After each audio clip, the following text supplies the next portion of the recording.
जय जगन्नाथ सांग मैंने आपण मानक पुणी थे नुआ स्वागत।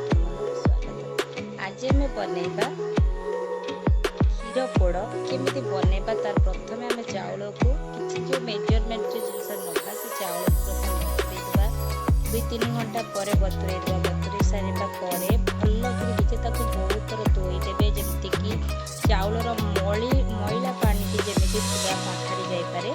तापर प्लेन रे जमी पूरा प्लेन जमी कि आम चितौ आण बाटी था से पूरा प्लेन रे ताकू बाटी देवे।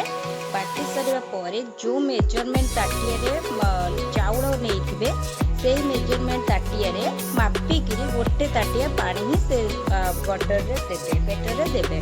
दे सारा पर देखो आम कि काजू गुजराती कटा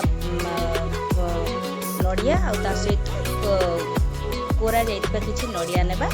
प्रथम कौन करबा ना गोटे कड़ई हो पैन हो जो थे भी हो से कौन करेंगे ना आपण किछि काजू पकेबे। आपण जदि इच्छा आउ भी किछि ड्राई फ्रूट पके जमी किसमिश हो पेस्ता हो जहाँ भी आप ड्राई फ्रूट पकई पारे से ऑप्शन आपणक ऊपर निर्भर करे। तो तापरे पकई सारिबा परे तापरे मु किछि नड़िया जो काटी थी से नड़िया को मध्य गुआ घी एटा पकई गुआ घी ताकू भी भाजी देबी। दुईटा को सब भाजी सारिबा पर भलसे जमी काजूर कलर ब्राउन कलर होगा दरकार अधिक भाजबेनी ना पोड़ी जाई पारे। हैला परे आमे कौन करबा ना सेतिरे जेतिकी परिमाण रे आमे चाउल नैचे से मेजरमेंट कप रे बा मेजरमेंट रे जो थरे नैथिबे सेतिरे मापिकी तार 2 गुणा देबे। जेमिति कि मु गोटिए कप नैची तो मु सेतिरे 2 ताटिया क्षीर नैची तो क्षीर रे तापर आमे कौन करबा ना सेतिरे रखिथिबा जो कटा पूरा नड़िया आउ गुजराती मध्य देई देबा। देइकरी तादरे कौन करबा ना आमे ताको फुटिया पैंकी छाड़ीबा। ता सहित आमे कि चीनी भी देबा जेमिति कि हमर स्वाद अनुसार चीनी देबे। आपण जति मीठा खाइबा को चाहिबे जो मेजरमेंट ताटिया रे नैथिबे से मेजरमेंट ताटिया रे मेजरमेंट कप रे आपण चीनी नेबे जति कि आपणकर माने जोथरे चाउल नैथिबे सेइथिरे तमे चीनी भी नहीं पारिबा। आ सेथिरे पुणी आउरी सेही मेजरमेंट ताटिया जोथरे चाउल नैथिबे से ताटिया पानी देबे। देखो मु चीनीटा पकेची स्किप हो जाइए। हाँ स्वाद अनुसार लुण भी टिके पकई नेबे बेसी पकेबेनी जेहेतु आम एटा को गोटे क्षीर पोड़ करुचे ना से खाली स्वाद अनुसार जस्ट अल्प टिके क्षीर देवे।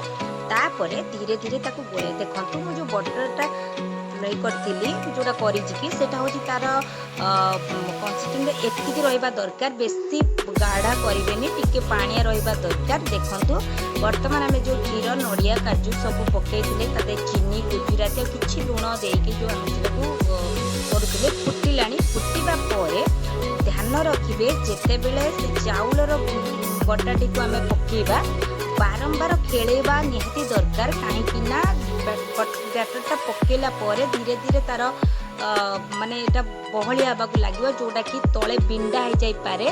तो साड़े पकेला परे आड़े हाथटी जमीती हेले भी ताको गोलौथिबा निहाती दरकार न गोलैले सेटा भल। देखंतु आमे जेहेतु क्षीर पोड़ करूचे तो से माने आमे जोटा बनाऊचे सेटा टिके टाणुआ रहा दरकार ना अधिका जदि नरम रहा आम पिठाटी भल हेबनी आम काटिला मले ता छिड़ी जाई पारे। मोर टिके जस्ट नरम हो जाइतिला किंतु आपण माने आठारु टिके बेटर अधिका भलर करदेबे।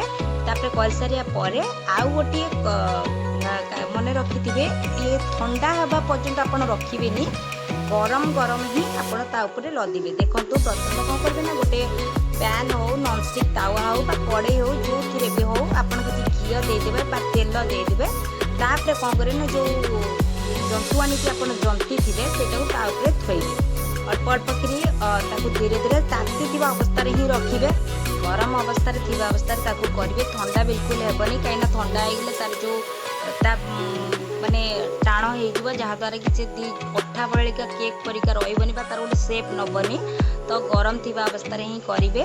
तापर जो तो बटरटा को देदेवे सबू बैटरटा को भलरे टिके थापी देबे। मन रखिथे जिते बेले भी कदली पत्र देबे तापर जेमिति हेले भी घी हो किंबा तेल हो किंबा गुआ घी जहाँ भी जेकोसी तेल जिनस देबे आको भल कर थापी देबे जेमिति कि माने गोटे सेप नहीं जीवा बेसी मोटा करेंगे। मोटा करने द्वारा बहुत समय सीझा लगे तो टे पतला करेंगे। देखंतु मुझे ताकू ये कर देछि साइज कर देछि एवं ता जेमि पोठार शेप दे देछि आ तादरे पानी हाथ टिके भलसे मारी देछि मारवा द्वारा ताकू कोन करबे ना टिके चिकन कर देले सुंदर देखा आ घोड़ंटी घोड़े देबे घोड़ंटी घोड़े आपण फ्लेम पूरा सिम रखिबे सिम रखी ताकू 30 मिनिट खंडे आपण देखिबे आ चेक करूथिबे तादरे खड़िका पूरे चेक करथिबे जेहेतु मु चेक करथिली मोर हेई गला मु जानिली जे ऊपरटी हेई गला तार कर दाढ़ पूरा पची गला पड़े हेई गला मु ताकू उल्टेई देली उल्टेला परे ताकू टिके केयरफुली उल्टेइबे नहले से भांगी जाय पारे